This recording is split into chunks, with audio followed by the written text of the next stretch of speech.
faire les choses. Quand t'as une idée ou un truc, bon bah fais-le. N'en parle pas pendant 100 ans, lance-toi. T'as envie de faire quelque chose, t'es maître de ta vie, donc bah fais-le en fait. Tu vois, rien qui t'empêche de pas le faire. D'oser faire les choses, et même si ça marche pas, c'est pas grave, on s'en fout. Première chose à faire, c'est avoir une seule cible. Quand tu parles à tout le monde, tu parles à personne, ça c'est connu. Donc nous on s'est dit, au lieu de faire tout, on va faire que les e-commerçants. Si tu te focalises sur comment aider l'entrepreneur et sur un type d'entrepreneur, même si demain il y a l'IA, ou même s'il y a la facture électronique, ou même si Pennyline il va réussir à faire la compta en automatique, il va quand même faire appel à toi parce qu'il va avoir des problématiques sur lesquelles tu vas pouvoir répondre, où tu auras une vraie solution et sur lesquelles en fait tu auras déjà anticipé. Et le recrutement, c'est la clé en fait. On vend pas de biens, on n'a pas de marque, on vend de l'humain. La seule chose qui est importante dans un cabinet, c'est les collaborateurs. Baisser ses prix, c'est la pire des choses à faire. Si le collaborateur est content, il va faire du bon boulot. S'il fait du bon boulot, le client il est content, du coup il nous recommande à d'autres personnes, etc. Et moi je préfère signer 2 clients à des tarifs élevés que 10 à des tarifs bas. Si t'as un entrepreneur en face de toi qui se dit j'ai besoin de ma compta à jour parce qu'en fait j'en ai besoin pour prendre des décisions, en fait t'es super content parce que ton boulot en fait tu te dis qu'il sert à quelque chose. Bon, aujourd'hui je fais un vlog.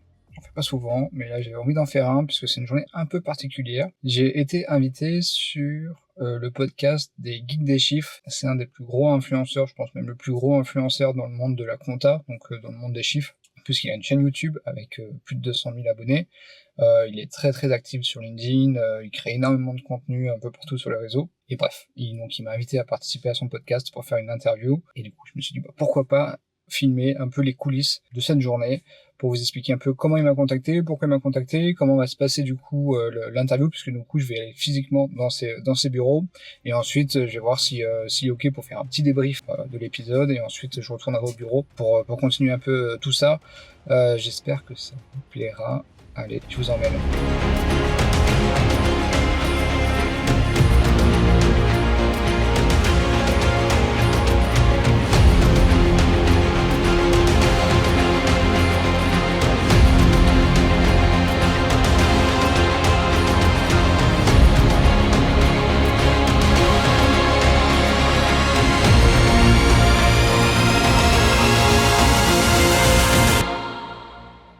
J'ai déjà fait quelques enregistrements de podcasts, mais jamais un aussi gros. Donc je suis un peu pas stressé, mais voilà, j'ai hâte d'y être pour voir un peu ce que ça donne.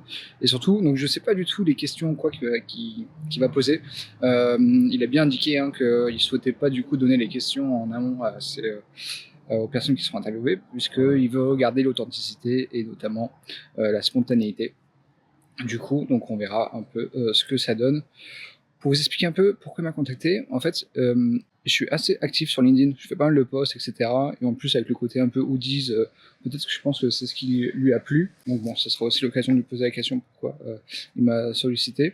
Mais bref, moi j'avais déjà contacté en amont sur LinkedIn, je lui avais envoyé un message pour savoir, comme je savais qu'il travaillait sur Sofia, quand on était pas loin, je lui avais proposé de prendre un café, et il m'avait répondu gentiment que là, au moment où j'avais posé la question, du coup, c'était pas du tout dans ses priorités, qu'il était très débordé et que il souhaitait reporter ça.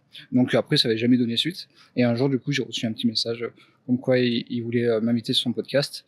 Donc grosso modo, comment ça se passe? En fait, tu reçois un lien un lien Notion où il t'explique en fait toute la procédure à suivre pour t'expliquer qu'est-ce que son podcast, ce qu'il attend de toi, comment t'enregistrer, etc. Donc c'était assez intéressant. Alors il faut savoir que j'ai jamais rencontré Nicolas, c'est la première fois du coup qu'on va se rencontrer, donc je sais pas trop à quoi m'attendre. Là je suis devant ses bureaux, en fait, donc il est basé à Sofia Antipolis, donc c'est assez rigolo parce que nous aussi on est à Sofia, donc c'est à 10 minutes en fait de nos bureaux. Donc voilà, donc ça c'était assez sympa. Le podcast, on pouvait le faire soit en visio, soit en studio, du coup chez lui, dans ses bureaux. Donc comme on est à côté, c'était assez logique de venir le rencontrer.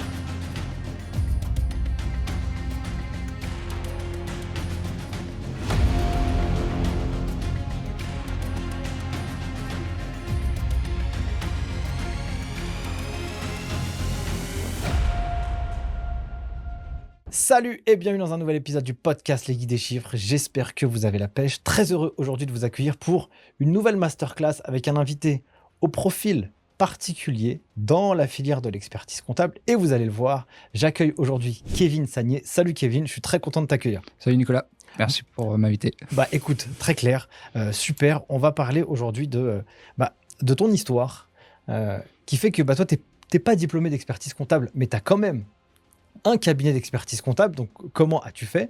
Mais tu as aussi une approche du marché qui est assez intéressante, notamment sur la culture d'entreprise, sur l'offre qu'un cabinet d'expertise comptable peut apporter à ses clients, car dans l'industrie, on voit qu'il y en a beaucoup qui se plaignent que les clients ne veulent plus payer. Vous avez réussi chez Eurofiscalis à un peu contrecarrer ça. Vous avez 3 activités. Bon, il est 17h15, j'ai un fini l'enregistrement avec Nicolas, ça s'est bien passé, très seulement. Vous me direz un peu ce que vous en pensez. Et là, je retourne au bureau et je vous fais le débrief, comme ça. Donc voilà, pour conclure, franchement, c'était une belle expérience. Je serais ravi de pouvoir refaire encore du contenu avec lui. Alors, pas forcément sur son podcast, parce que je sais qu'il est très prisé et c'est pas évident de repasser dessus. Je crois pas qu'il y ait encore des personnes qui soient repassées dessus. Mais par contre, j'aimerais bien qu'on fasse d'autres créations de contenu avec lui, parce qu'on voit qu'il a une vraie expérience et surtout, c'est un mec très sympa. On a plus ou moins le même âge. Il est très accessible. On l'a revu d'ailleurs quand on a fait un networking en soirée Penny Lane, et là encore une fois on voit qu'il était très à l'aise dans l'exercice, ou en networking on voit que voilà, c'est un bon communicant, il parle avec tout le monde, il s'intéresse aux gens, donc voilà, c'était une bonne personne à approcher et à voir un peu comment il navigue, parce que c'est très inspirant. Donc voilà, c'était mon expérience sur être invité sur le podcast des Geeks des Chiffres. Si vous avez l'occasion d'écouter l'épisode, c'est avec grand plaisir. Et si vous aussi vous souhaitez être invité sur le podcast, vous pouvez essayer du coup de contacter Nicolas, et surtout en fait créer du contenu et essayer d'apporter de la valeur sur LinkedIn, notamment puisque c'est le réseau qu'il utilise, et peut-être vous ferez remarquer. C'est ce que moi j'ai essayé de faire en essayant d'apporter mon humble expérience en tant que fiscaliste dans cette profession un peu old school, et apporter du coup une fraîcheur avec la création de contenu et notamment les vidéos. Et je pense que c'est ce qui lui a plu. Donc voilà, vous pourrez du coup essayer de le titiller en essayant de également apporter quelque chose de différent à la profession, et probablement ça devrait le marquer. Donc voilà, c'était mon expérience. J'espère que cette vidéo vous a plu. N'hésitez pas à mettre des commentaires si vous avez des questions, notamment sur les geeks des chiffres, et à vous abonner, parce que même si on a une toute petite chaîne, avoir des personnes qui s'abonnent, ça nous fait toujours extrêmement plaisir et ça nous donne beaucoup d'énergie pour continuer à créer du contenu. Donc voilà, à bientôt.